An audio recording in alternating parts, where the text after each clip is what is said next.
యేసువా నిన్ను నమ్ముచున్నాను. Praise the lord.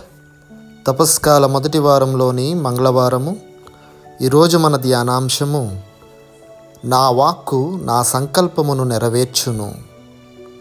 ఈ ధ్యానాంశంలోని మొదటి విషయంగా ప్రభుని వాక్కు పండించు వాక్కు అని ధ్యానిస్తూ ఉన్నాం. ప్రభుని వాక్కు నిష్ఫలము కాదు, సారము కలిగి శక్తి కలిగినది. వానయును మంచును భూమిని పండించున్నట్లుగా ఆది నుండి అగోచరుడైన తండ్రి నోట నుండి వెలువడిన దైవ వాక్కు అయిన శ్రీ యేసువు మానవ జీవితాలను పండించును. రెండవది, ప్రభువైన వాక్కు పరమోన్నతుని సంకల్పమును నెరవేర్చును. తండ్రి దేవుని వాక్కు తనయుని ద్వారా తనువులను మీటి తన్మయింపచేయును.